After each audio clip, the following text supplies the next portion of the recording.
Assalamualaikum warahmatullahi wabarakatuh. Perkenalkan, nama saya Giska Zeranaida dari kelas 12 IPS 2. Pada kesempatan kali ini saya akan menjelaskan apa saja struktur-struktur dan unsur kebahasaan yang ada di surat lamaran pekerjaan. Mari kita dengarkan penjelasannya.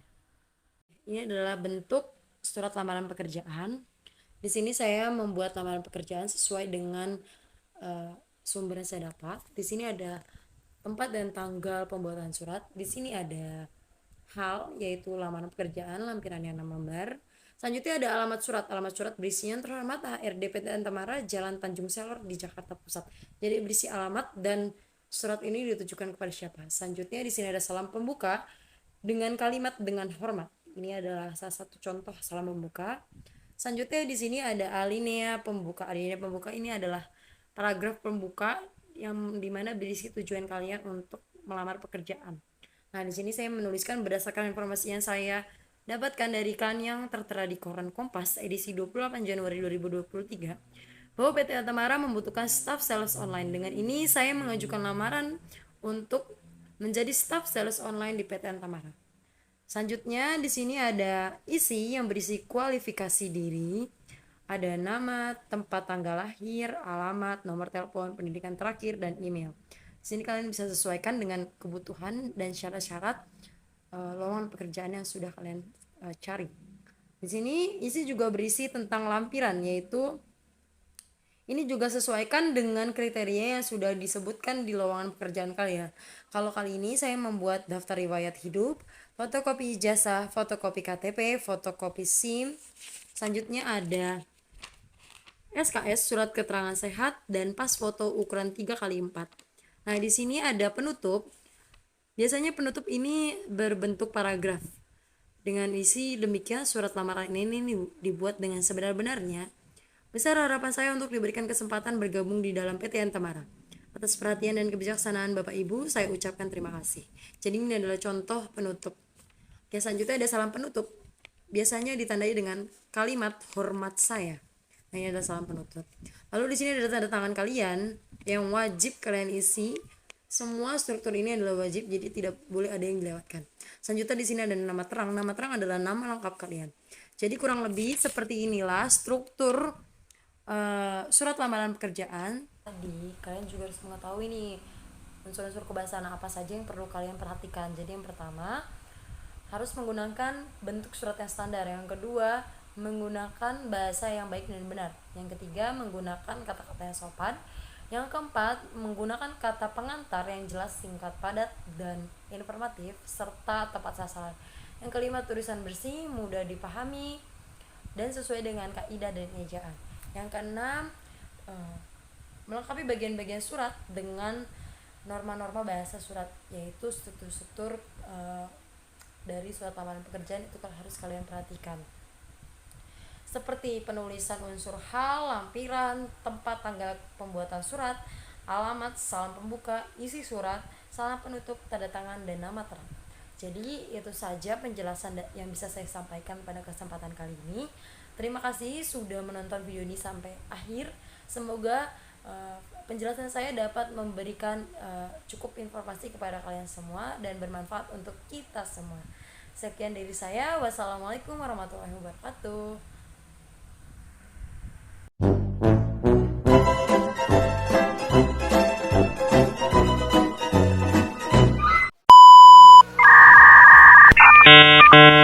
A few moments later, a few inches later, 2 hours later, 1 eternity later. Assalamualaikum warahmatullahi wabarakatuh semuanya. Ini udah siang, masih pada semangat gak nih? Semangat. Semangat. Yang nggak semangat itu sejam dulu. Yang semangat sejam. Yang semangat sejam dulu.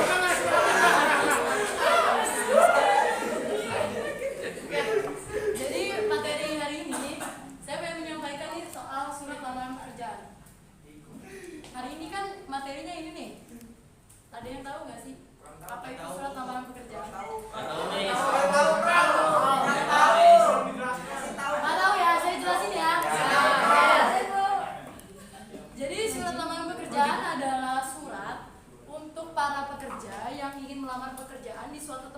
lembaga yang biasanya bersifat atau berbentuk resmi atau formal, kurang lebih seperti itu.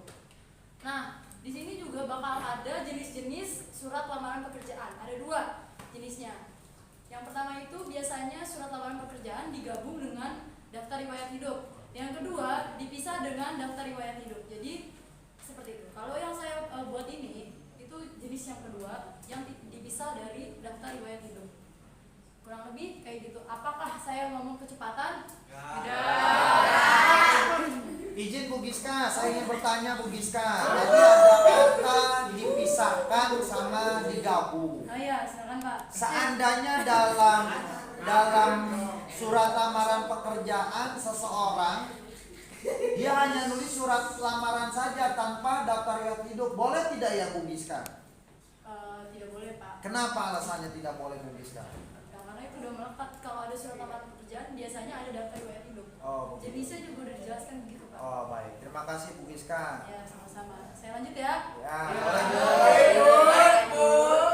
Tolong kondusif ya, Pak. Ya, terima kasih Bu. Oke, di sini ada strukturnya, maaf kalau berantakan. Yang pertama itu ada tanggal dan tempat pembuatan surat. Jadi di sini itu kalian buat tanggal dan tempatnya itu sesuai dengan tanggal pembuatan surat yang kalian buat. Misal saya buat hari Sabtu tanggal 15 Juli, berarti dibuatnya sesuai dengan tanggal yang sudah kita buat. Selanjutnya ada lampiran dan hal. Lampiran ini menjelaskan hal dulu baru lampiran. Jadi kalau hal itu menjelaskan kita tuh buat apa ini. Jadi kalau di sini saya membuat surat lamaran pekerjaan. Jadi ditulisnya itu hal adalah lamaran pekerjaan. Saya buat contohnya ya. Maaf ya kalau tulisannya jelek.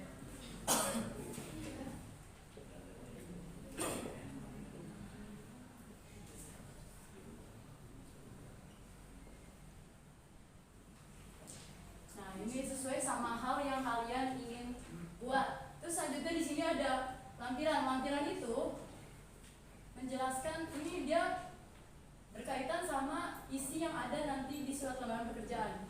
Kalau yang saya buat contohnya itu ada 6 lampiran sesuai dengan kebutuhan lowongan pekerjaan kalian. Izin Bu Giska bertanya. Boleh Pak? Ada kata hal sama perihal, sama atau beda ya Bu ya? Kata hal sama perihal. Iya. Menurut saya sih sama aja sih Pak. Kenapa sama ya Bu ya? Ya cuman beda kata-katanya aja Pak. Oh, kata-katanya. Maksudnya kata-kata tulisan teksnya gitu, yang Iya. bedanya. Cuman- Tapi maknanya sama. Sama. Jadi menurut saya ya Pak, selagi tidak mengenceng begitu jauh, nggak apa-apa. Jadi biasanya kita gunakan kata-katanya hal supaya lebih umum dan mengurangi resiko kesalahan Pak. Baik, terima kasih Bu Giska. Terus saya baca juga dari berbagai surat, ada halnya bukan lamaran pekerjaan Bu Giska, tulisannya lowongan permohonan, hal permohonan pekerjaan. Boleh tidak ya? Boleh Pak, karena sesuai sama yang kita butuhkan juga suratnya. Baik, terima kasih. Terus pertanyaannya saya lihat tuh Bu Giska, nanti tanya ke teman lain ya Bu ya, Iya, ini benar silakan. atau tidak nih Bu. Iya. Di situ yang saya baca 6 lembar. Tulisannya memang huruf atau angka yang benar ya Bu ya? Huruf Pak. Kenapa kalau angka salah? Karena di kaidah di strukturnya menjelaskan kalau kalian menulis lampiran itu harus menggunakan huruf Pak. Udah dari sananya. Dari sananya. Tapi sebenarnya boleh nggak sih pakai angka? Nggak boleh. Kenapa nggak boleh? Ya kita ikutin strukturnya aja. Kalau kita nggak mengikuti strukturnya sama aja kita buatnya salah. Bukan karena lebih dari 10 harus pakai angka Bu, kalau kurang dari 10 pakai huruf. Sama ya Pak. Oh, tetap pakai huruf ya. Jadi kalau lebih dari 10 lampiran, tulisnya tetap 15 lampiran gitu. Iya. Bukan pakai angka 15 lampiran. Bukan ya? Nanti saya baca lagi Bu, Ibu cek juga ya Bu. Nanti saya tanyain juga ke teman-teman. Ah, baik. Siapa tahu ada pendapat yang berbeda ya. Pak. Boleh, boleh. Oke, selanjutnya ada ada alamat surat. Oh, Oh, iya. iya boleh. Itu kan hal ketik dua itu pakai spasi atau enggak ya Bu? Enggak, harusnya enggak pakai spasi. Itu pakai spasi. Iya, maaf ya.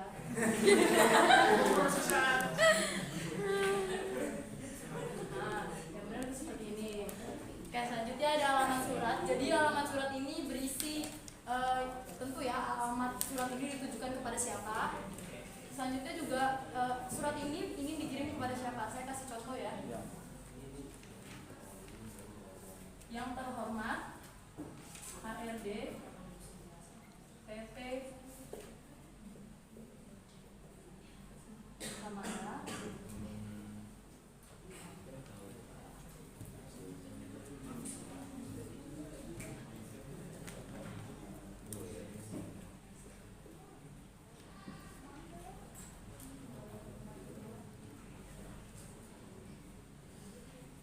jadi contohnya tuh seperti ini alamat surat. Ini tuh menunjukkan kepada siapa kita mengirim surat ini dan ini adalah alamat surat ini dikirim. Ini tuh alamat dari PT yang ingin kita kirim ya. Jadi misal PT-nya itu kita ingin mengirim surat ini kepada HRD PT Antamara, maka di bawahnya alamatnya juga menjelaskan PT Antamara. Kurang lebih seperti itu. Izin Bu, bertanya, Ya, di iklan kalau nggak ada alamatnya kenapa ditulis? Boleh apa tidak ya? Kalau di iklannya tidak ada alamatnya, tapi Anda tulis alamat tidak sesuai dengan iklan, boleh tidak ya? Tidak boleh Pak. Tidak boleh. Tapi kan biasanya di email itu, di lowongan kerja itu ada emailnya Pak, tertera di situ. Tertera. Jadi kita bisa cari di Google atau Oh. di sumber-sumber internet. Oke. Jalannya tuh di mana, tempatnya di mana. Jadi kita bisa sesuaikan. Oh baik ya, terima kasih. Lanjut Bu. Selanjutnya ada salam pembuka. Jadi salam pembuka itu biasa dibuka dengan kalimat dengan hormat. Nah ini adalah contoh salam pembuka. Biasanya di sini dilanjutkan dengan paragraf alinea pembuka. Alinea pembuka ini berisi tujuan-tujuan kalian dalam membuat surat lamaran pekerjaan. Contoh ya, saya kalau tulis kepanjangan jadi saya sebutin aja. Berdasarkan iklan yang tertera di koran Kompas edisi 28 Januari 2023 bahwa PT Antamara membutuhkan staff sales online.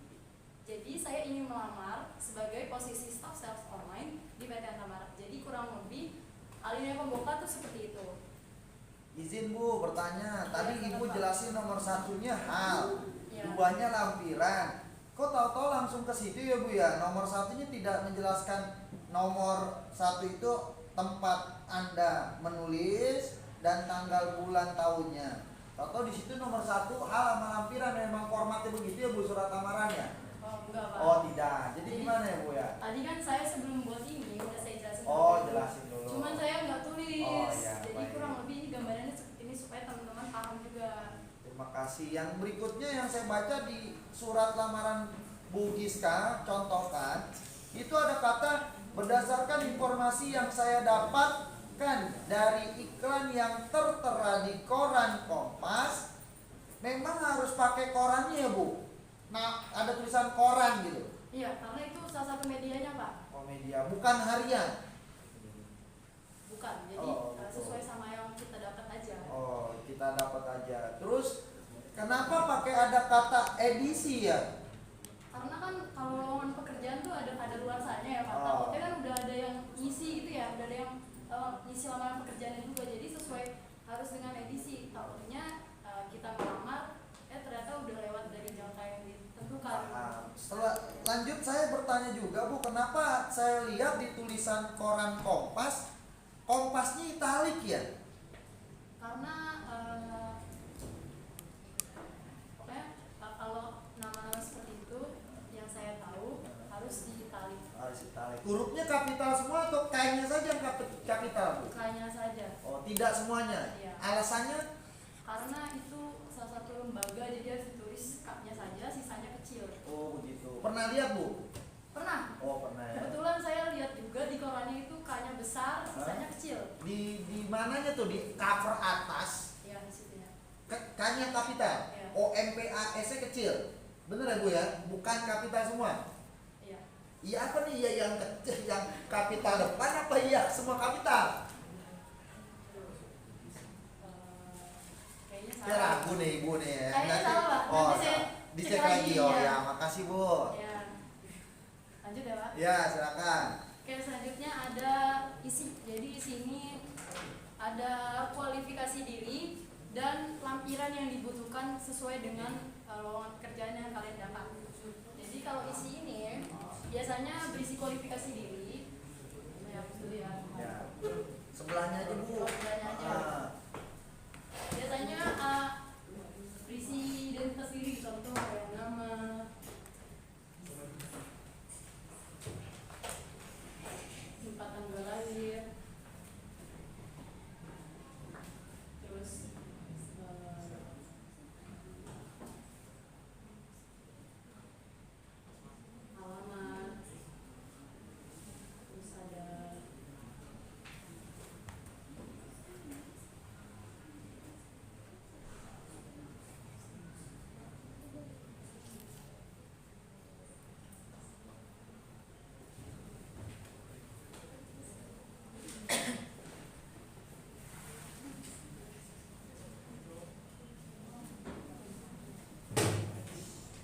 Dan kalian, saya ingin menjelaskan juga di setiap posisi depan kata yang ada di sini itu harus menggunakan huruf kecil, yang harus diperhatikan ya.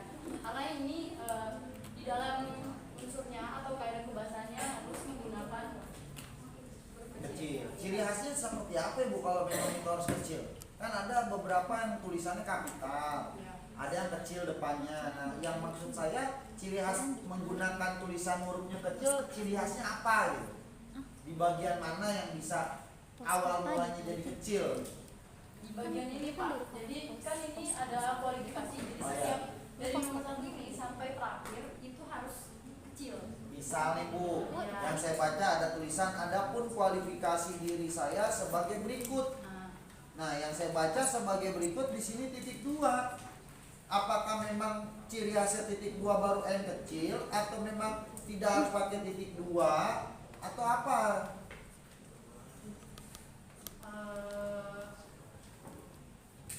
Iya Pak, harusnya pakai tanda ini dulu, tanda titik 2, baru di bawahnya ada nama, tempat tanggal, alamat, tulisan. Jadi sebagai berikut titik 2-nya itu ciri khasnya jadi N-nya kecil. Ya. Oke, baik, terima kasih. Lanjut Bu. Oke, selanjutnya ada salam penutup.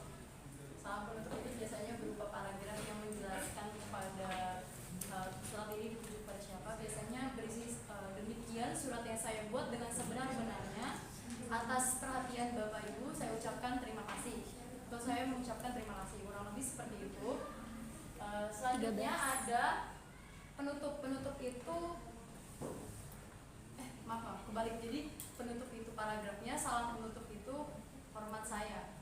Gitu. Jadi yang tadi saya sebutkan paragraf tadi adalah penutup. Kalau salam penutup itu hormat, beda ya sama salam pembuka tadi ya, beda salam pembuka dengan salam penutup. Kurang lebih seperti ini. Selanjutnya ada tanda tangan dan nama lengkap atau nama terang. Biasanya di bawah hormat saya ini ada tanda tangan yang harus kalian cantumkan karena itu salah satu syarat yang harus kalian tulis di sini. Saya contohin ya. Maaf ya.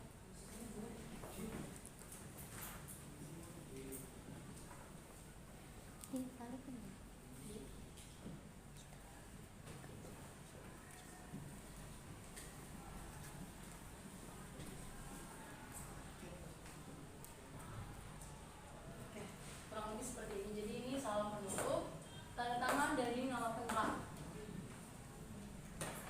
Selanjutnya kita bahas kaidah kebahasaan. Cukup Bu, waktunya sepertinya udah habis Bu. Gitu ya? Nanti bisa kita lanjutkan lagi.